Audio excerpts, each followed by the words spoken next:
함께 나눌 말씀은 여호수아 8장 18절에서 23절까지 있는 말씀입니다. 여호수아 8장 18절에서 23절까지 있는 말씀입니다. 취하셨으면 우리 같이 말씀 함께 봉독합니다. 봉독하시면서 이 말씀을 통해서 또 8장 전체를 통해서 우리에게 주시는 하나님의 음성을 들을 수 있도록 내 영을 붙잡아 달라고 속으로 기도하시면서 말씀 함께 봉독하겠습니다. 시작. 여호와께서 여호수아에게 이르시되 내 손에 잡은 단창을 들어 아이를 가리키라. 내가 이 성읍을 내 손에 맡겨주리라. 여호수아가 그의 손에 잡은 단창을 들어 그 성읍을 가리키니 그의 손을 드는 순간에 복병이 그들의 자리에서 급히 일어나 성읍으로 달려 들어가서 점령하고 그 성읍에 불을 놓았더라. 아이 사람이 뒤를 돌아본즉 그 성읍의 연기가 하늘에 닿은 것이 보이니 이 길로도 저 길로도 도망할 수 없이 되었고 왕래로 도망하던 이스라엘 백성은 그 추격하던 자에게로 돌아왔었더라. 여호수아와 온 이스라엘이 그 복병이 성읍을 점령함과 성읍의 연기가 불을 보고 다시 돌이켜 아이 사람들을 쳐 죽이고 복병도 성읍에서 나와 그들을 치매 그들이 이스라엘 중간에 아니라 어떤 사람들은 이쪽에서 어떤 사람들은 저쪽에서 쳐 죽여서 한 사람도 남거나 도망하지 못하게 하였고 아이들을 사로잡아 여호수아 앞으로 끌어왔더라. 아멘. 앉으시기 바랍니다. 기도하겠습니다. 말씀이시며 모든 것의 주관자이신 하나님 아버지의 이 시간 주의 말씀 들고 주님의 사랑하신 자녀와 함께 은혜 나누기 위해서 이렇게 섰습니다. 성령님께서 이 시간 운행하여 주옵소서. 성령님께서 우리 각 심령을 붙잡아 주시옵소서.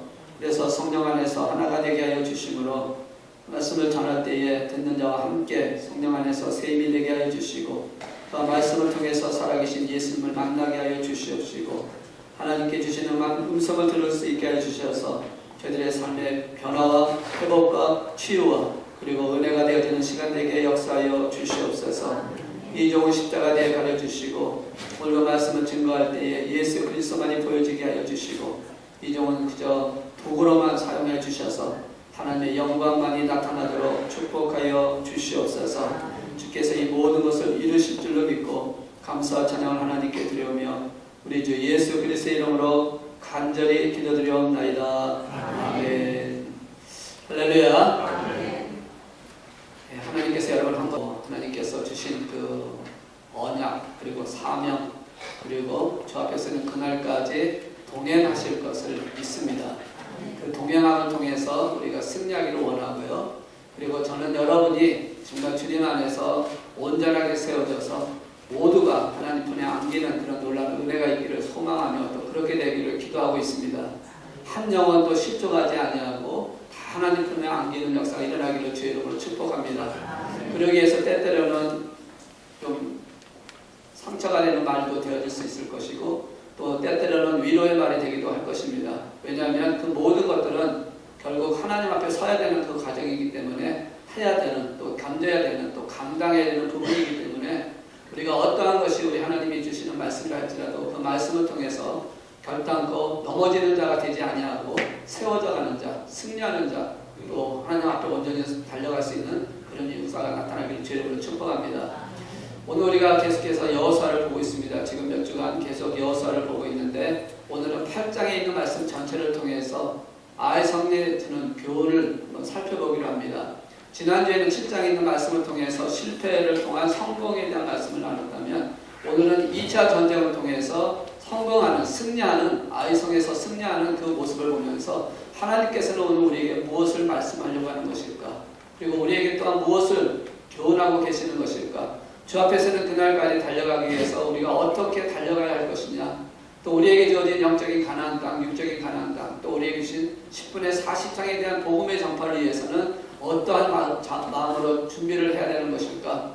그리고 우리의 신앙의 삶이 바로 영적 싸움이고 또 신앙의 삶이 영적 전쟁인데 이런 싸움에서 그럼 과연 어떻게 이겨야 할 것인가를 오늘 말씀을 통해서 또 반복이 될 수도 있고 지난주에 있는 말씀과 연관되어 있는 부분이기 때문에 조금 반복이 될 수도 있겠지만 그러나 하나님의 말씀으로 받고 아멘으로 화답할 때 분명히 하나님의 역사가 일어날 줄로 믿습니다. 아멘. 자, 우리가 성경을 보시면 참 전쟁 얘기가 많이 나옵니다. 특별히 구약 성경에 보시면 전쟁 얘기가 많이 나오죠. 이스라엘의 역사이기도 하기 때문에 그럴 수가 있겠지만, 그러나 그렇게 기록하시는 하나님의 목적이 분명히 있다는 것이죠. 특별히 여호수아에 있는 말씀 보면 더 많은 전쟁의 기록이 나옵니다. 왜 그런 전쟁의 기록을 그렇게 계속 세심하게 소밀하게 기록을 하고 있을까? 거기에는 분명한 하나님의 뜻이 있다는 것을 우리는 기억을 해야 한다는 것이죠. 그냥 이스라엘 역사니까 기록이 되었다가 아니라 그 역사를 통해서, 그런 전쟁의 사건을 통해서 오늘 우리가 가야 할 신앙생활에 있어 부닥치는 부분들에 대한 말씀을 하고 있다는 것이죠. 여러분, 신앙생활은 육체적인 싸움도 물론 있겠지만 가장 중요한 것은 영적인 전쟁이라는 것입니다. 우리가 그리스도 안에서 살아가고 있는 그 모든 자체가 세상에서 살아가고는 있지만 우리에게 보여주는 그 가장 큰 원인은 영적인 전쟁이요, 영적인 싸움이라는 것을 알라는 것이거든요. 그래서 이스라엘 백성들을 선택을 하시고 가나안 땅에 이끌어가는 그 모든 과정 중에 일어나는 전쟁을 통해서 오늘 너희들도 가나안 땅, 특별히 우리에게 계신 영적인 가나안 땅, 육적인 가나안 땅에 들어가기 위해서 영적 싸움이 일어날 것을 너희는 기억을 하라는 것입니다. 내 육신과의 싸움으로 끝나는 것이 아니라는 겁니다. 내 세상과의 싸움으로 끝나는 것이 아니라 그 뒤에 배후로 잡고 있는 영적인 존재들이 있기 때문에 그 영적인 존재와 싸워 승리하지 않으면 안 된다라고 말씀을 하고 있는 것이거든요. 오늘 이 아이성 전투를 통해서 우리에게 보여주고 있는 교훈이 바로 그것입니다. 영적인 전쟁이라는 것을 기억을 하라는 것입니다. 이것을 만약 잊어버리는 순간 어떻게 됩니까? 내 신앙생활은 실패하게 되고, 내 신앙생활에는 시험이 들게 되고, 내 신앙생활은 어려움을 겪을 수가 있게 되어진다는 것입니다. 육적인 싸움만 생각한다면요, 거기에서 부닥치는 많은 문제를 유인할 수 있기 때문에 그것으로 인해서 좌절하고 실패하고 실족하는 삶을 살아가게 된다는 것입니다. 그러나 영적인 것을 알고 영적인 전쟁이라는 것을 알게 된다면 그것을 승리하는 순간에 모든 육적인 싸움도 승리하게 되는 것이고, 그걸 통해서 하나님의 영광을 나타나게 되어질 수 있다는 것입니다. 에베소서 6장 11절에 있는 말씀 보시면 분명히 그렇게 말씀하고 있지 않습니까? 우리의 씨름은 혈과 육을 상대하는 것이 아니요 통치자들과 권세들과 이 어둠의 세상 주관자들과 하늘에 있는 악의 영들이라 라고 분명히 말씀을 하고 있다는 것입니다. 우리의 싸움은 이 세상의 혈과 육이 아니라는 것입니다. 비록 그것을 통해서 우리가 힘들고 어려움을 겪을 수는 있겠지만 그 싸움이 궁극적인 우리의 싸움이 아니라 그 뒤에 배후하고 있는 영적인 싸움이라는 것입니다. 그렇기 때문에 우리가 이 영적인 싸움에 승리하기 위해서는 오늘 읽으신 이 말씀을 통해서 아이성에 주시는 교훈을 통해서 우리가 어떻게 준비할 것이냐라는 것이죠. 1차 전쟁에 실패했었던 그 이스라엘 백성들이 다시 2차 전쟁에 승리하게 되었던 그 원동력이 무엇인지를 살펴보기를 원하는 것입니다. 에베소 6장 11절에 있는 말씀 보시면 12절에 있는 말씀이 악의 영들의 싸움이라고 하면 그 싸움에 승리할 수 있는 방법을 11절에 말씀을 하고 있는데요. 에베소 6장 11절에 뭐라고 말씀하고 있습니까? 마귀의 관계를 능히 대적하기 위하여 하나님의 전신 갑주를 입어라. 그래야 영적인 싸움에 승리할 수 있다고 말씀을 하고 있습니다. 전신 갑주를 입어야 한다는 겁니다. 앞에만 입는 게 아니라 뒤에만 입는 게 아니라 머리에만 쓰는 게 아니라 전신을 갑주를 입어야 한다고 말씀하고 있는 것입니다.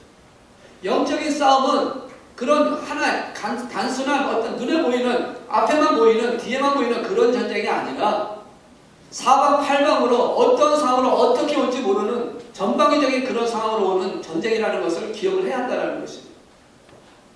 모든 운동 경기를 보시면 규칙이 있습니다. 그리고 그 규칙에 의해서 승패를 가름합니다. 그런데 한 경기만큼은 규칙이 별로 없어요. UFC라고 하는 격투기라고 하는 게임이 있습니다. 여러분 그거 아시는지 모르겠는데 그거는 머리, 발, 손, 뭘 다 써도 상관이 없어요. 상대방이 쓰러질 때까지 하는 겁니다. 그것은 어떤 싸움인지 몰라요. 뒤에서 때려도 되고요, 다리 걸어도 되고요, 뭐든지 할 수가 있습니다. 바로 영적인 싸움이 그렇다라는 것이에요. 어떻게 어느 순간으로 공격이 올지 모른다는 겁니다. 그렇기 때문에 지금 영적인 그 싸움에서 이기기 위해서는 오늘 에베소 1장 11절에 있는 말씀처럼 하나님의 전신갑주를 입어라 라고 말씀을 하고 있다는 것입니다. 우리에게 다가오는 영적인 그 도전들은요, 큰 도전도 배울 수 있습니다. 큰 시험이 올 수도 있습니다. 큰 문제가 올 수도 있습니다. 그런데 반대로 아주 사소한 것으로도 우리에게 다가올 수 있다는 것입니다. 여러분 별거 아님에도 불구하고 불구하고 시험 들 때가 얼마나 많냐라는 것이. 지나고 보면 시험 들 수 있는 사건이 아님에도 불구하고 시험 들 때가 있어요. 상처받을 때가 있습니다. 심지어는 교회를 떠나는 사람까지 있어요. 보면 별거 아니에요. 전에 있던 교회에서 그런 일이 있었거든요. 제가 뭔가를 하다가 생각을 하다 보면 제가 하나만 보기 때문에 주위를 잘 못 볼 때가 종종 있습니다. 차를 타고 갈 때도 앞만 보고 생각하고 그런 하나님의 말씀에 대한 부분을 생각하고 어떻게 할 것인가 또 기도하는 그런 마음으로 차를 운전하고 하다 보면 앞만 봅니다. 옆에 차를 안 보거든요. 근데 골목길에서 어느 한 성도님이 차를 타고 지나가다가 저를 지나친 거예요. 저는 못 봤어요. 근데 전화가 딱 와가지고 뭐라고 하냐면 목사님 제가 지나가는데 인사도 안 했다는 거예요. 그리고 시험이 들었어요. 교회를 안 가고 시작합니다. 제가 못 봤습니다. 제가 봤으면 왜 인사를 안 했겠습니까? 그럼에도 불구하고 일부러 못 본 척 했다라는 거예요. 여러분 시험이라고 하는 게 큰 데서 오는 게 아니고 어떨 땐 작은 데서 온다는 겁니다. 별거 아닌 데서 온다는 게 그런 거 갖고 시험 들고서는요. 그러고서는 그 모든 것을 누구에게? 목사님에게 돌리는 겁니다. 여러분 우리가 신앙생활 할 때 그럴 때가 종종 있지 않습니까? 아주 작은 일이에요. 별거 아님에도 불구하고 그것으로 상처받고 그것으로 고통스러워하고 그것 때문에 시험 들어서 신앙의 길을 떠나는 사람도 있다는 것이죠. 어느 교회에서는 또 그렇다고 하더래요. 장로님들 몇 분이 모여가지고 이제 그렇게 그냥 저녁 식사를 하고 있는데 한 분 장로님에게 전화가 딱 왔어요. 그 장로님이 전화를 딱 받았더니 담임 목사님 전화가 온 겁니다. 그래서 담임 목사님 그래서 그렇습니다 뭐 그러고 전화를 딱 끊었는데 뒤에 있던 장로님이 그래서 누구 전화냐고 담임 목사님 전화라고 그랬더니 시험 들었어요. 나한테는 전화 안 하고 저번 장로님에게만 전화했다고. 여러분 우리는 작은 거 별거 아닌 데서 시험 들 수 있다는 게 그게 그래서 우리에게 뭡니까? 영적인 그 전신갑주를 입어야 한다는 겁니다. 어떻게 올지 모르는 상황 속에서 승리하기 위해서는 전신갑주를 입어야 된다고 말씀을 하고 있습니다.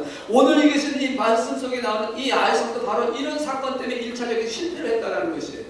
오늘 우리에게 주신 첫 번째 교훈이 뭐냐면 7장과 8장이 오늘 좀 약간 주제적인 설교를 할 텐데요. 어떤 말씀에 근거해서가 아니라 이 전체적인 사건을 통해서 우리에게 주시는 교훈을 보려고 하는 것입니다.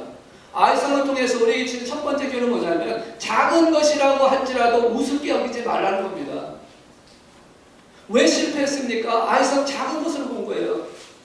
그 위대한 난공불락이 된 여리고성을 무너뜨렸던 그들 이스라엘 백성들이 아이성을 딱 봤을 때는 너무너무 보잘것없는 아이성이었거든요. 그러니까 그 정탐꾼이 갔다 와서 뭐라고 얘기합니까? 전 군대가 갈 필요가 없다라는 얘기죠. 3,000명만 가면 충분히 이길 수 있다는 겁니다. 그래서 그것을 아이성을 아주 우습게 여김으로 인해서 3,000명만 그래가지고 갔다가 결국 실패당하지 않습니까? 오늘 우리에게 첫 번째 교훈이 바로 그것이에요. 2차 전쟁을 통해서 승리할 때는요, 다르게 전쟁을 승리하는 것을 이제 좀 이따 말씀드리겠지만, 1차 때는 그렇게 작게 우습게 여겼지만 2차 전쟁 때는요 그것을 작게 보지 않았다는 겁니다. 거기에 전력을 다했다는 겁니다. 그 싸움에 승리하기 위해서 그 작은 성이 아니라 큰 성으로 보았다는 것이죠. 만약에 이 여호수아 군대가 이스라엘 백성들이 아이성을 봤을 때 처음부터 큰 성이라고 생각을 했다면 결코 그들이 3,000명만 보냈을까요? 아니라는 것입니다. 근데 여러분 작은 것을 우습게 본다는 것은 상대방만 작은 것을 우습게 보는 게 아니라 내 자신도 작은 것을 우습게 보지 말라는 것입니다. 두 가지를 다 포함하고 있는 것이에요. 나도 작은 것을 내가 갖고 있는 작은 것을 우습게 여기지 말아야 되는 것이고 상대방이 작게 보인다 할지라도 그것을 우습게 보지 말라는 것입니다. 왜냐하면 나를 작게 보면 열등감이 생기게 되고요. 상대방을 작게 보면 자만심이 생기게 있는 것입니다. 그것은 시험에 들리는 아주 조건이라는 것이에요. 열등감과 자만심은요 쓰러지기 쉬운 것이라는 겁니다. 그것이 시험 속에 다가올 수가 있다는 것이에요.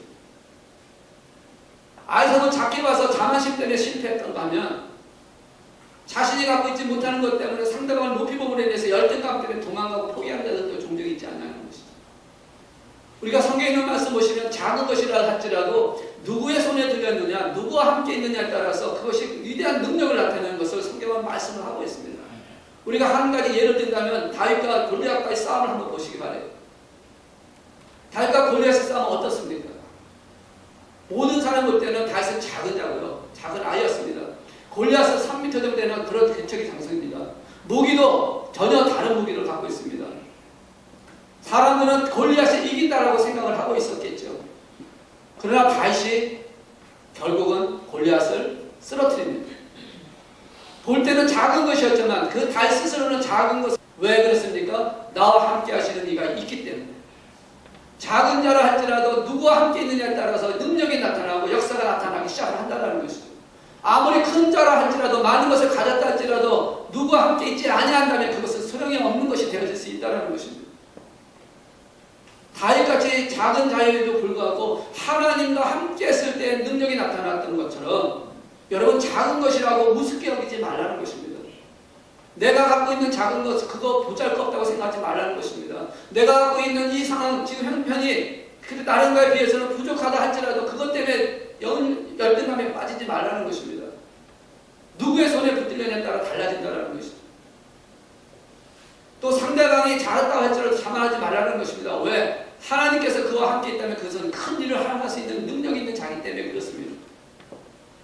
오히려 그걸 통해서 하나님이 더 큰 역사를 만들어갈 수도 있다는 것이에요. 그렇기 때문에 우리는 작은 자라 할지라도 다른 사람을 볼 때 작게 보여지고 보잘것없이 보인다 할지라도 그를 주님을 섬기는 듯한 마음으로 하나님을 향해서 드려지는 그 마음으로 그들을 바라보고 그들을 만나고 그들을 대하는 우리가 되어야 한다는 것이죠.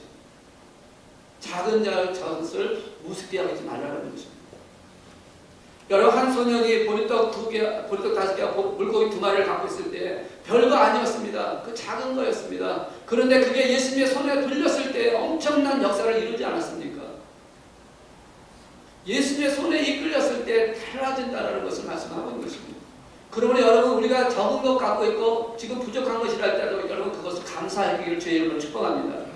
우리 만안교회가 지금 다른 교회에 비해서 아니면 어떤 큰 대형 교회에 비해서 굉장히 작고 부족하고 연약합니다. 그러나 우리는 누가 함께 있느냐에 따라서 큰 힘을 나타낼 수 있다는 것이에요. 성령님께서 여러분과 함께하고 있다면 여러분이 다른 사람에 비해서 작다 할지라도 부족하다 할지라도 성령님이 여러분과 함께하고 있다면 그 성령님께서 여러분을 강하게 능력 있게 사용하실 줄로 믿습니다. 아멘. 그렇기 때문에 작은 자라고 우습게 여기지 말라는 겁니다. 내 옆에 사람이 아이고 이렇게 되니까 우습게 여기지 말라는 겁니다. 우리는 하나님께 작으니까 다른 교회에 비해서 좀 하다? 아니요, 그렇지 않습니다. 우리는 예수 그리스도 함께 있기 때문에 능력이 나타날 줄로 믿습니다. 역사하심이 임할 줄로 믿습니다. 우리가 어떻게 하느냐에 따라서 달라지기 시작한다는 것이죠. 저는 나의 적은 것을 참 감사해요. 그럼에도 불구하고 주님께서 나를 사용하고 있다는 게 너무너무 감사하다는 것입니다. 여러분 예수님의 제자들 한번 보세요. 예수님의 12제자 중에서 특별하게 뛰어난 사람이 누가 있습니까? 다 갈릴리 촌동네 출신들이에요. 어부들입니다. 별 볼일 없는 사람이 물론 그 중에 좀 낫다라면 마태가 좀 낫죠. 세리장이었으니까. 또 가룟유다가 조금 낫도 몰라요. 계산이 좋았으니까. 그러나 살펴보면 다 별 볼일 없는 제자들이에요. 왜 그렇습니까? 3년이라는 기간 동안 열심히 가르쳤음에도 불구하고요. 그 중에 한 사람은 돈 받고 팔아넘기고요.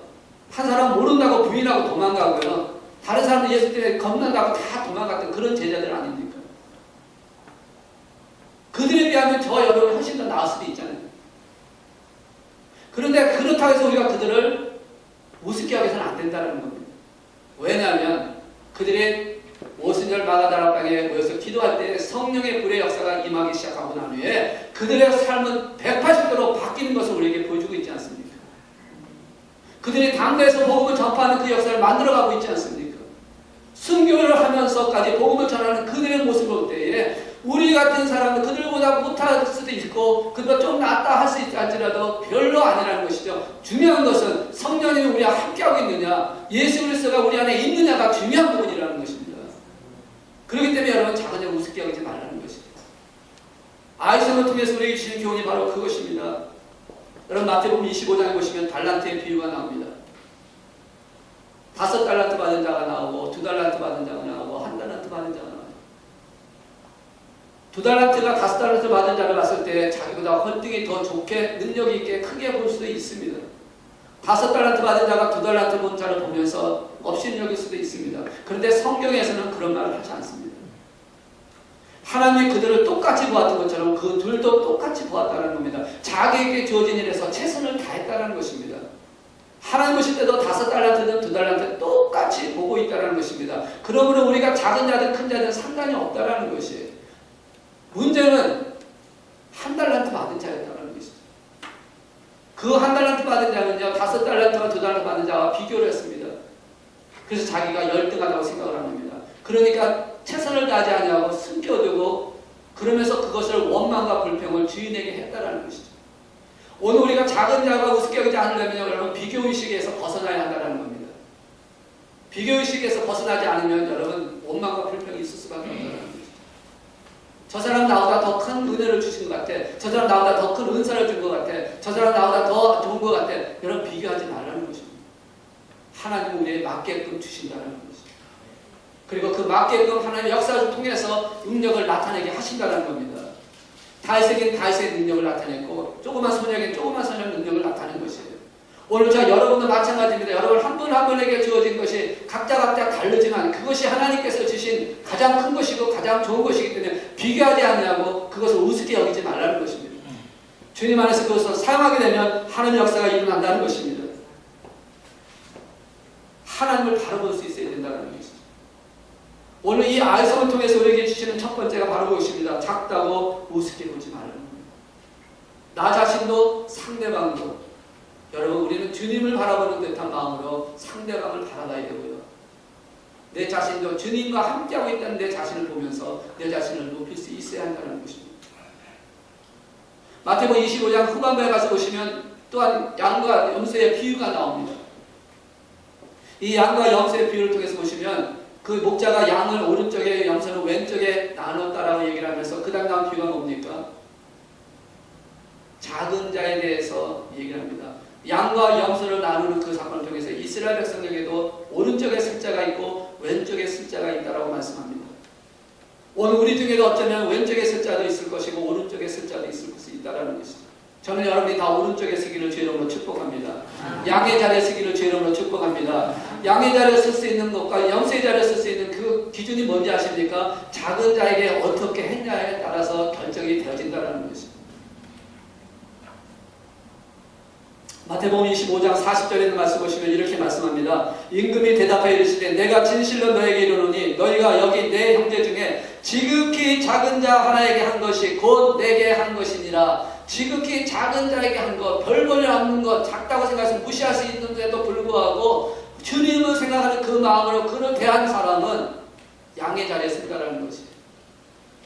작지만 업신여기지 않냐고 우습게 여기지 않냐고 그를 대했던 자는 그렇게 된다는 것입니다. 그런데 45절에 있는 말씀 보면 뭐라고 말씀하냐면 내가 진실로 너에게 이르노니 이 지극히 작은 자에게 하지 아니한 것이 교만과 자만심 때문에 하지 않았다면 그것은 곧 하나님께 하지 않는 것이 되기 때문에 염소의 자리에 갈 수밖에 없다라고 말씀하고 있다는 거죠. 내가 그는 작은 것대로 무시하지 마시고 상대방이 작게 보인다 할지라도 업신여기지 말라는 것입니다. 오늘 이 교훈을 우리에게 주시고 있는 것입니다. 그래야 10분의 40장에 있는 그 땅에 있는 영혼들을 사랑하게 되고 그 영혼들을 구원할 수 있는 길을 만들어갈 수 있다는 겁니다. 그 한 영혼을 향해서 우리가 복음을 전하게 되면 그 마음 갖지 않고는 할 수가 없다는 것이죠. 얼마나 많은 종류의 사람들이 있겠습니까? 나를 힘들게 하는 사람도 있을 것이고 나를 넘겨뜨리는 사람도 있을 것이고 심지어 나를 죽이려고 하는 사람도 있을 것이라는 겁니다. 그런데 그 사람을 업신여기고 배반하고 이렇게 했으니까 난 너하고 상관하는 이렇게 되는 것이 아니라는 것입니다. 오늘 작은 자를 사랑하는 그 마음이 되지 않으면 안 된다고. 오늘 우리 많은 교회가 그 일을 감당하지 않으면 안 된다고.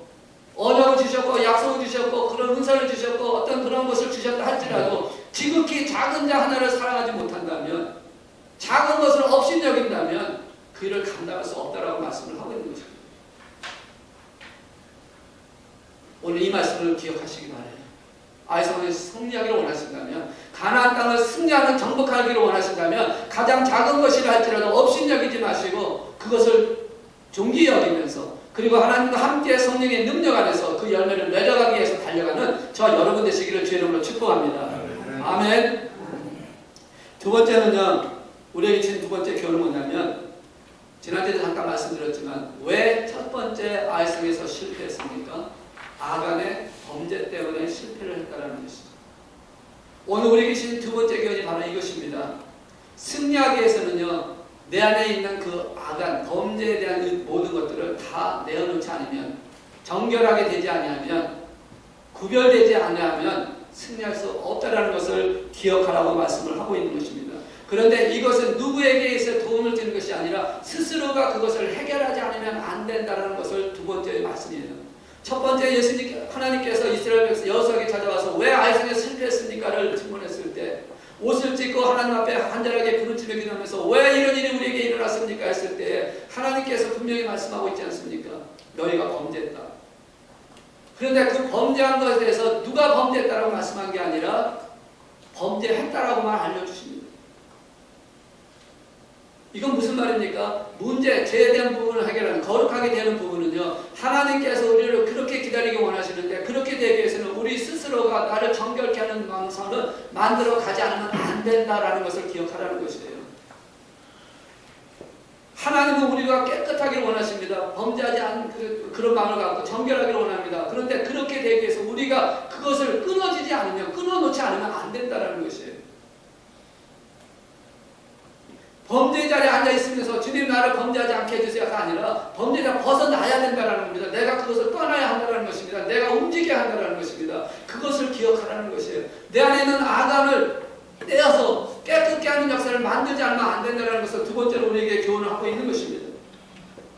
처음에 아이성을 여리고성을 점령할 때에 하나님께서는 그 여리고성은 내 것이니까 너희가 절대 물건을 손대지 말라라고 명령하지 않았습니까? 그런데 그 물건에 손을 댔지 않습니까? 오늘 어쩌면 우리 안에도 아간이라고 하는 존재가 속에 있을 수 있다는 겁니다.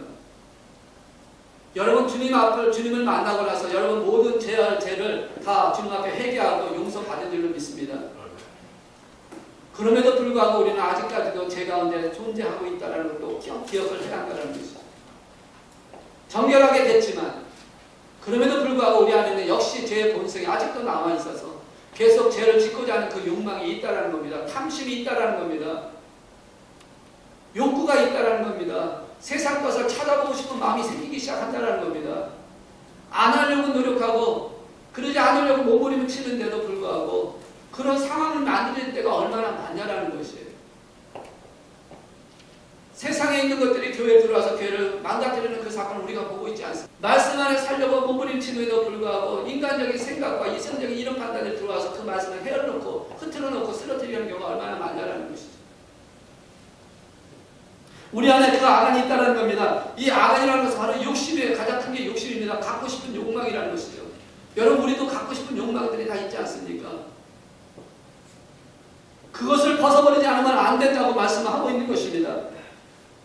신앙생활에서 헌금과 실패는요, 어떻게 보면 경제적이나 인간 능력이나 세상적인 것이 아니라 내 안에 있는 욕망이라고, 내 안에 있는 욕심이라고, 내 안에 있는 죄악이라고 말하고 있다는 것이요. 이사야 59장 1절에서 2절에 있는 말씀 보시면 이런 말씀합니다. 여호와의 손이 짧아 구원하지 못하심도 아니요 귀가 둔하여 듣지 못하심도 아니라 오직 너희 죄악이 너희와 너희 하나님 사이를 갈라놓았고 너희 죄가 그의 얼굴을 가려서 너에게서 듣지 않으시게 함이니라 라고 말씀하고 있어요. 우리 안에 죄악이 있는데 그 죄악으로 말미암아 하나님과 관계를 막아놓고 있다는 것입니다.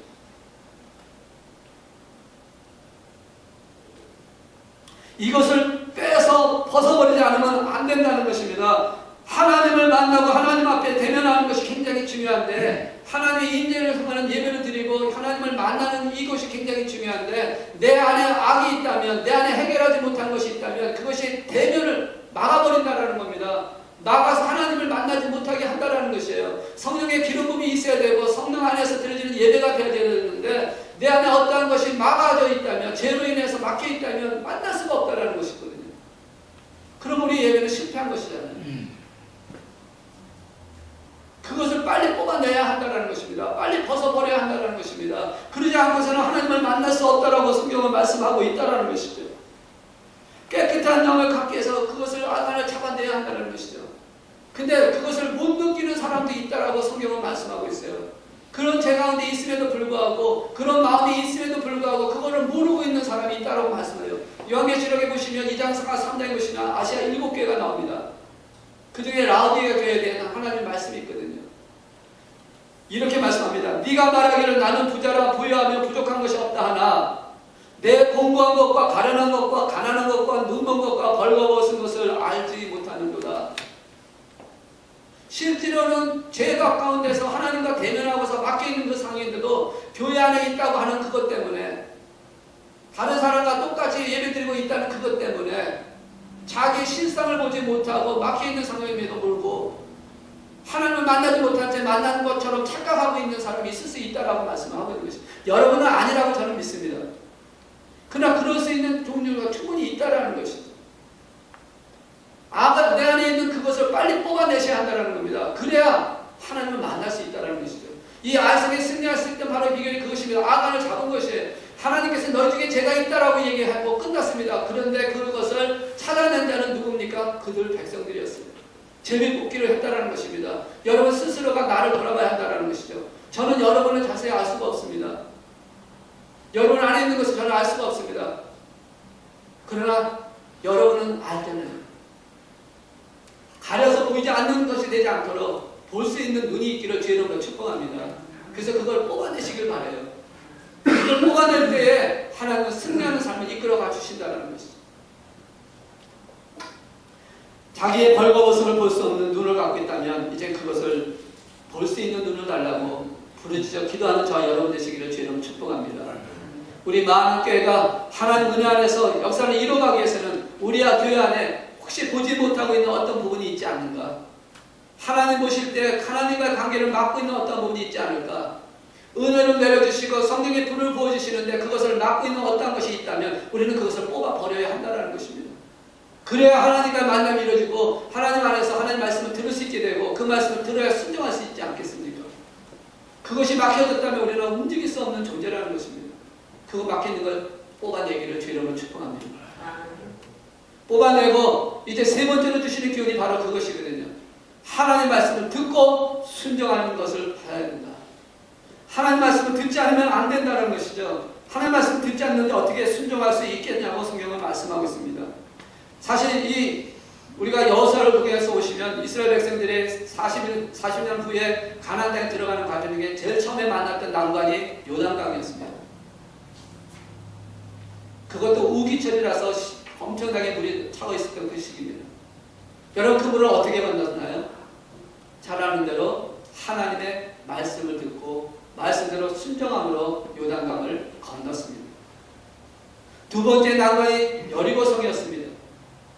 그 여리고성, 난공불락인 여리고성을 무너뜨릴 수 있었던 게 무엇이었습니까? 하나님의 말씀을 듣고 말씀대로 순종함으로 여리고성을 무너뜨렸습니다. 세 번째로 부닥친 게 무엇입니까? 아이성이었습니다. 그런데 이 세 번째 아이성 1차 전쟁 때는요, 하나님의 말씀을 듣지 않았다는 것이죠. 자신들의 생각으로 행했다는 것을 말씀합니다. 결국 실패했다는 것이죠. 오늘 읽으신 이 8장에 나와 있는 말씀을 통해서 우리에게 주시는 것은 바로 하나님의 말씀을 듣고 순종함으로 말미암아 승리케 되었다는 것을 다시 부각시켜주고 있다는 것이죠. 세 번째로 우리에게 주는 교훈이 바로 그것입니다. 하나님의 말씀을 듣고 순종하라. 내 생각은 내려놓고 하나님 말씀대로 순종하라는 것입니다. 이것을 우리에게 주시는 교훈이라고 말씀하고 있습니다. 요한복음 5장 25절 보시면은 이런 말씀합니다. 진실로 진실로 너에게 이르노니 죽은 자들이 하나님의 아들의 음성을 들을 때가 오나니 곧 이때라. 듣는 자는 살아나리라. 하나님 말씀을 듣는 자가 살아나는 것입니다. 그런데 그 말씀을 듣는 시간이 바로 지금이라는 것이에요. 바로 이 시간 설교를 들을 때, 여러분이 성경을 읽을 때 하나님 말씀을 들을 수 있게 된다는 것입니다. 이 말씀을 들을 때 살아나는 것처럼 우리에게 주어진 영적인 가나안 땅이나 육적인 가나안 땅이나 10분의 40장에 가는 복음을 전하는 그 모든 일은 하나님의 말씀을 듣고 그 말씀대로 순종할 때 역사가 일어난다는 것입니다. 내 생각, 내 방법이 아니라는 것입니다. 내가 경험하고 있는, 내가 갖고 있는 지식이 아니라고 말씀을 하고 있는 것입니다. 성령의 음성을 통해서 하나님의 음성을 듣고 그 음성을 통해서 순종하는 자에게 역사가 일어나는 것처럼 이 아이성을 이루는 사건을 통해서 우리에게 주신 교훈이 바로 그것이라는 것입니다. 우리는 하나님의 음성을 들어야 되지 않겠습니까? 예배 드리시면서 여러분 하나님의 음성을 들어야 되지 않겠습니까? 예배 드리시면서 하나님의 음성을 듣고 그 음성대로 순종하려는 마음을 가져야 되지 않겠습니까? 그럼 어떻게 하나님의 음성을 들을 수 있나요? 어떻게 하나님의 음성을 들을 수 있나요? 하나님의 음성을 들을 수 있다고 들으시려면 하나님 앞에 부르짖어야 되는 거죠. 물어봐야 한다는 것입니다. 질문을 하라는 겁니다. 하나님, 제가 이런 사건이 있는데, 이런 일이 있는데 어떻게 해야 할까요? 가야 되나요? 말아야 되나요? 여러분 물어보시라는 겁니다. 하나님 음성을 듣고 싶어 하는데 물어보지는 않아요. 예배 드리시면서 하나님의 음성을 듣기를 원하십니까? 하나님, 예배 드리는 이 시간에 성령의 음성을 들을 수 있도록 나를 주님 사용해 주세요. 제 마음을 주님 붙잡아 주세요. 내가 있는 악안을 빼주세요. 라고 그렇게 부르짖고 기도하세요. 불러지어 질문을 해야 하나님 역사가 일어난다는 것이죠. 그래 하나님께서 이렇게 하라 저렇게 하라고 말씀하실 거 아닙니까? 물론 그것이 직접적인 음성으로 들리지 않을 수도 있습니다. 그러나 설교를 듣는 중에 마음에 감동이 올 수도 있어요. 성경을 읽는 중에 감동이 올 수가 있습니다. 그리고 마음에 평안이 올 수가 있습니다. 어떤 문제로 인해서 결정할까 말까 하고 있는데 하나님 말씀을 읽는 동안에 마음의 평안이 오고 결정해야 된다는 생각이 들면 그게 하나님의 음성이에요. 질문을 해야 한다는 것입니다. 오늘 우리 많은 교회가 가야 할 길에 대해서 어떻게 해야 됩니까? 저도 질문합니다. 이번 주에 들으면 어떤 말씀을 증거해야 됩니까? 질문합니다. 주님께서 원하시는 것이 무엇인지 자꾸 질문을 해야 된다는 거죠. 그럴 때 하나님의 음성을 들을 수가 있다고 말씀하고 있는 것입니다. 여러분 하나님의 음성을 듣기 위해서 질문했던 사람, 성공한 사람이 다이다이라면 하나님 앞에 질문하지 않음으로 해서 실패한 사람이 사울왕이거든요. 여러분 사울왕과 다이다를 한번 비교해 보세요. 처음에 사울왕이나 다이다이나 똑같이 하나님의 부르심을 받고 기름 부음을 받아서 왕이 될 수 있는 그런 그릇이었습니다. 그런데 나중에 어떤 문제가 일어납니다. 결국은 사울왕은 실패하는 자로 끝나버리고 맙니다. 왜 실패했을까요? 성경은 그를 세 가지를 얘기를 하고 있습니다. 세 가지의 죄를 지었다고 말씀을 하고 있습니다. 역대상 10장 13절에서 14절에 있는 말씀 보시면 사울이 죽은 것은 여호와께 범죄하였기 때문이라 라고 말씀하면서 세 가지를 나열하고 있는데 그 첫째가 무엇이냐면 그가 여호와의 말씀을 지키지 아니하고, 이게 첫 번째, 말씀을 지키지 아니하고, 두 번째는 또 신접한 자에게 가르치기를 청하고, 하나님의 말씀을 청하는 게 아니라 다른 자, 우상. 그리고 세 번째는 여호와께 묻지 아니하였으므로 라고 말씀하고 있다는 것이죠. 여러분 이 세 가지 죄가요 사울왕의 죄만이 아니에요. 어쩌면 이게 바로 우리가 갖고 있는 아간의 죄일 수도 있다는 겁니다. 이 세 가지가 우리 신앙생활에도 항상 나타나고 있다는 것이죠. 하나님의 말씀을 지키지 아니하려고 하는 그 마음이 있어요. 꼭 이렇게 해야만 되는 것이냐라고 하는 그런 자꾸만 의식이 나온다는 거죠. 그리고 뭔가 문제가 생겨 힘들어지면 어떻게 합니까? 다른 것에서 한번 도움을 청해 보려고 합니다. 다른 사람을 통해서 뭔가 해결해 보려고 합니다. 다른 방법을 뭔가 하려고 하는 그런 마음이 생긴다는 것이죠. 그리고 무엇보다 중요한 것은 하나님께 묻지 아니했다는 겁니다. 우리는 하나님께 물어야 합니다. 다윗은 항상 물었습니다. 항상 하나님 앞에 물었어요. 어떻게 해야 될지를, 어떤 가능을 할지. 실수하고 넘어졌을 때 내가 그 나단의 선자의 말을 들었을 때 바로 그 자리에 붙들면서 하나님 앞에 회개하는 모습이 바로 들었다는 게 물었다는 얘기입니다. 오늘 우리가 그렇게 되기를 원합니다. 그렇게 묻는 자가 돼야 됩니다. 그래야 하나님의 음성을 들을 수가 있습니다. 그래야 하나님 말씀대로 순종할 수 있는 저와 여러분이 되어진다는 것이죠. 하나님의 음성을 들을 수 있는 저와 여러분이 되어야 한다는 것이죠. 하나님의 음성을 듣기 위해서요, 하나님께서는 이스라엘 백성들을 광야로 내보내셨다는 겁니다. 들을 수 있는 훈련을 시키기 위해서. 광야 생활하는 동안에 하나님께서는 그들을 하나님 말씀을 들을 수 있게끔, 하나님 말씀으로 살게끔 그러기 위해서 광야를 보내신 것이에요.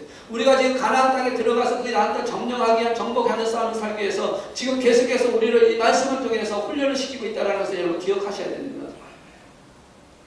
신명기 8장 3절에 있는 말씀 보시면 이 광야교회에 속해 있었던 이스라엘 백성들에게 왜 그들을 보냈는지, 왜 만나를 먹였는지, 왜 그들에게 그렇게 하나님께서 역사를 40년 동안 광야에서 했는지에 대한 답을 말씀하고 있는데요. 이렇게 말씀합니다. 너를 낮추시며 너를 줄이게 하시며 또 너도 알지 못하며 내 조상 먹이신 것은, 이렇게 하신 그 모든 것들은 무엇이라고 말하냐면 사람이 떡으로만 사는 것이 아니요 여호와에게서 나오는 모든 말씀으로 사는 줄을 내가 알게 하려 하심이니라. 아멘. 하나님의 말씀으로 살게 하는 것을 알게 하시려고 광야 교회에서 그렇게 훈련을 시켰다는 겁니다. 여러분, 우리 가나안 땅 정복하기 위해서, 우리에게 주신 영적인 가나안 땅 10분의 40장이든 여러분 이제 주님께 가는 그날까지 가기 위해서 지금 만학교에서 신앙생활하게 하시는 가장 큰 이유가 말씀으로 살게 하는 것을 알게 하시는 거예요. 말씀대로 순종하며 사는 것이 진정한 하나님의 백성으로서의 삶을 사는 것이라고, 그것을 알게 하시려고 그렇게 하셨다는 겁니다. 이 아이성을 통해서 지금 그것을 말씀하는 것이에요. 하나님 말씀에 순종하는 것을 보기를 원하신다는 것입니다. 하나님 말씀 안에 순종하기 원하신다는 것입니다. 그래서 이 아이성을 점령할 때 하나님께서는 이 여호수아에게 두 가지 방법을 보여줍니다. 이제 이렇게 아이성을 점령하라 명령을 하십니다. 여리고성을 할 때는 아무것도 하지 않았습니다. 그저 보려고만 얘기를 했습니다. 그런데 아이성을 점령할 때는요, 두 가지를 명령을 하십니다. 하나는 모든 군대를 다 동원하라는 겁니다. 모든 군대를, 나갈 수 있는, 전쟁에 나갈 수 있는 모든 군대를 다 동원하는 거죠. 첫 싸움에 실패했을 때는 몇 명 나갔어요? 3,000명 나갔어요. 그런데 하나님께서 이 작은 아이성, 보잘것없는 아이성을 할 때 하나님께서 첫 번째로 명령하시기는 모든 군대가 다 나가 싸워야 한다는 말. 그리고 두 번째로 주신 게 뭐냐면 성 뒤에 매복을 하라는 겁니다. 작전까지 알려주십니다. 성 뒤에 매복을 하라는 거죠. 그게 8장에 나오는 말씀입니다. 그리고 8장 오늘 계신 18절에 있는 말씀 보시면 이렇게 말씀하죠. 여호와께서 여호수아에게 이르시되 내 손에 잡은 단창을 들어 아이를 가리키라. 내가 이 성읍들을 내 손에 넘겨주리라. 여호수아가 그의 손에 잡은 단창을 들어 그 성읍을 가리키니. 그리고 세 번째로 이제 마지막으로 단창으로 가리키라고 하는 말씀입니다. 방법은 두 가지를 말씀하고 이 세 번째는 이제 마지막 궁극적인 결과를 만들어가기 위해서 하시는 말씀인데, 그런데 이 말씀을 받았을 때에 여호수아가 어떻게 행했는지를 또 말씀을 하고 있어요. 하나님께서는 크게 큰 그림으로만 얘기를 하셨습니다. 군대가 다 동원하라, 그리고 성뒤에 매복하라 라고 했습니다. 그런데 여러분 8장을 한번 여러분 읽어보시고, 오늘 읽지는 않겠지만 8장 전체를 읽어보시면 이렇게 얘기를 합니다. 여호수아가 세부적으로 계획을 짜기 시작합니다. 몇 명을 뒤에 남기고 몇 명을 어떻게 하고 앞으로 도망가는 것처럼 끌어가고 끌어내서 유인하게 하고, 그래서 그들을 치는 방법을 만들어가고 있다는 것이죠. 하나님께서는 여호수아에게 이미 약속을 하셨습니다. 이 성은 내 것이다. 하나님께서 이미 주셨다고 말씀합니다. 여호수아 8장 1절을 보시면 여호와께서 여호수아에게 이르시되 두려워하지 말라, 놀라지 말라, 군사를 다 거느리고 일어나 아이로 올라가라. 보라, 내가 아이 왕과 그의 백성과 그의 성읍과 그의 땅을 다 내 손에 넘겨 주었으니, 과거입니다. 주었으니 이미 끝났다라는 것이죠. 그렇게 명령을 하셨어요. 말씀하셨습니다. 그리고 큰 그림으로 군대를 데리고 들어가고 회복을 하라고 말씀하고 있는 것이거든요. 그 말로는 여호수아는 지금 세부적으로 이루어졌다는 것이죠. 이게 바로 오늘 우리가 말씀에 순종하는 일반적인 성경적인 그런 방법이라는 것입니다. 하나님 역사를 만들어가는 방법이라는 것입니다. 개인적인 것은 조금 차이가 있지만 교회적인 관점에서는 여러분 하나님은 이렇게 사용하시고 이렇게 이끌어가고 계신다는 것을 여러분 기억하시라는 것입니다. 말씀에 순종한다는 얘기는 바로 하나님의 질서를 지킨다는 의미를 갖고 있는 것입니다. 하나님의 계획 속에 이루어지는 사건을 순종하는 것을 말씀하고 있는 것입니다. 우리 만학교에 하나씩 하나님의 큰 계획이 있습니다. 그리고 그것을 이미 우리에게 보여주셨습니다. 여러분이 13년이라는 기간 동안 그것을 받아왔습니다. 그리고 지난 1년부터 이제 새로운 계획을 다시 우리는 진행하고 있는 것입니다. 큰 계획은 10분의 40장에 대한 복음의 전파입니다. 그를 위해서 우리를 언약의 교회로, 언약의 백성으로 불러주셨다는 거죠. 그리고 대한민국을 위한 기도의 나라, 그들을 개혁시킬 수 있는 그런 교회가 되기를 원하시는 그런 꿈을 보여주셨습니다. 또한 그것뿐이 아니라 미국에도 영향을 미칠 수 있는 그런 교회가 되기를 원하고 있다는 거죠. 그게 큰 그림이에요. 세부적인 것은 뭡니까? 이제 모세를 통해서 하나하나씩 이끌었던 것 같이 여호수아를 통해서 가나안 땅을 점령했던 그 과정을 통하는 것처럼 이제 지도자를 통해서 큰 계획을 세부적으로 분야하면서 하나님의 계획을 만들어가기 시작한다는 것입니다. 그 세부적인 계획을 통해서 백성들이 순종하고 따라갈 때 하나님 역사가 일어난다는 것입니다. 우리는 이 큰 그림을 놓쳐서는 안 된다는 것입니다. 하나님의 계획은 질서적으로 한다는 것입니다. 하나님은 질서를 범치 않고 질서를 떠나서 하시는 분이 아니시라는 겁니다. 모든 하나님의 역사는요, 질서적으로 하나님의 계획 속에서 이루어지는 사건이라는 것입니다. 들어쓰기도 하시고 그것을 상하기로 하시고 그런 모든 과정을 만들어 가신다는 겁니다. 모세의 사건, 아론과 드보라의 사건, 여러 미리암 사건, 하나님의 계획 속에서 하나님의 큰 계획 그림 안에서 큰 것만 제시하고 세부적인 것을 이제 하나님께서 세운 지도자를 통해서 세부적인 그림을 그려가면서 만들어가는 것입니다. 거기에 우리는 순종하는 자가 되어야 한다는 것입니다. 이게 바로 세 번째로 우리에게 지금 교훈이에요. 아이성을 통해서 뭐라고 말씀합니까? 하나님 말씀에 순종하라는 겁니다. 내 생각, 내 경험, 내 지식이 아니라 하나님 말씀을 듣고 그 말씀대로 순종할 때에 아이성을 침령을 이겨고 승리했던 그 모습처럼 오늘 저와 여러분이 그렇게 되어질 것이라고 말씀을 하고 있다는 것이죠. 18절에 단창 들어 아이성을 가리켰을 때, 여호수아가 가리켰을 때 이스라엘 백성들이 그대로 순종하고 나와서 그들을 쳤을 때 그들의 왕을 잡았고 그들을 정복하는 역사를 이루었던 것처럼 저와 여러분이 그렇게 되어지는 삶을 살아갈 때 하나님의 영광이 나타나는 삶이 될 줄로 믿습니다. 아멘. 아멘. 아멘. 아멘. 그렇게 되는 여러분을 하나님이 얼마나 기뻐하시겠냐는 것입니다. 하나님 여러분 한 분 한 분을 정말 하나님이 기뻐하기를 원하고 계십니다. 우리도 또한 그런 기대를 가져야 된다는 것이죠. 말씀에 순종함으로 인해서 나는 주님의 기쁨이 되기를 원합니다. 아멘. 나는 주님의 기쁨이 되기를 원합니다. 주님께서 바라보실 때 우리 한 사람 한 사람, 우리 많은 교회가 정말 하나님을 기뻐하시는 교회가 되기를 원합니다. 여러분 한 분 한 분이 하나님께 정말 꼭 끌어안으면서 사랑하는 딸아, 사랑하는 아들아, 내가 너를 보고 기뻐하노라. 내가 너에게 하는 것을 보니까 너무너무 기쁘다. 오늘 이것처럼 작은 것에 대해서도 업신여기지 아니하고 교만하지 아니하면서 작은 것에서 하나님을 섬기는 듯한 그 모습으로 내게 주어진 것이 작다 할지라도 능력 안에서 하는 그 말씀대로 행하고 순종하려는 그 네 마음이에요. 그리고 네 안에 있는 죄를 벗어버리려고 애를 쓰고 하나님께 매달려 기도하면서 너를 정결하게 하려는 그 노력이, 그리고 말씀대로 살려고 순종하려고 달려가는 그 모습이 내가 볼 때 너무너무 아름답거든요. 내가 너를 볼 때 정말 나는 너무 기쁨이구나. 우리도 그런 마음으로 주님이 기쁨 되기를 원합니다. 주님의 사랑 되기를 원합니다. 좀 간증해 주시고 정말 주님 안에서 서서 이 아이성을 통해서 주시는 그 하나님의 기쁨을 깨닫고 이제 정말로 우리가 하나님의 기쁨이 되기를 원하는 그 마음이 되어지면 하나님께서 얼마나 큰 은혜를 주시고 여러분 갖고 계신 복음서가 618번에 보시면 우리의 고백이 나옵니다. 나 주님의 기쁨 되기 원합니다. 주님의 기쁨 되기 원합니다. 내 마음을 새롭게 하시고 새 문제가 되게 하여 주시고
베드로로 사셨던 분입니다. 우리 예수님은 이 땅에 오셔서 가장 낮은 자로, 그러면서 또한 가장 낮은 자를 사랑하셨고, 그를 위해서 자신의 있던 모든 걸 버리시면서까지 사랑하셨던 그 주님.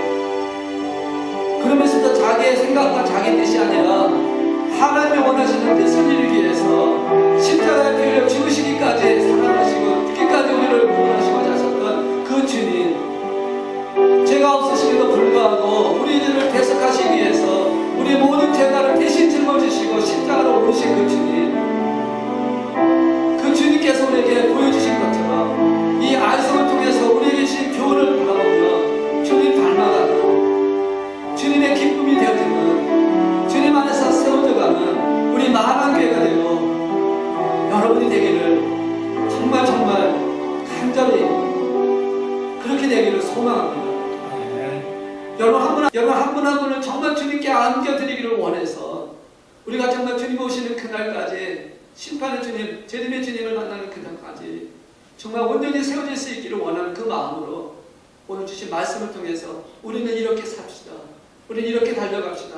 우리 이렇게 주신 이 교훈대로 우리에게 순종하며 갑시다. 그래서 하나님의 영광을 만들어가는, 하나님의 역사를 만들어가는, 정말 하나님의 군대로 세워져가는 저 여러분 되기를 정말 소망하면서 이 시간 우리 한번 간절하게 한번 기도합시다.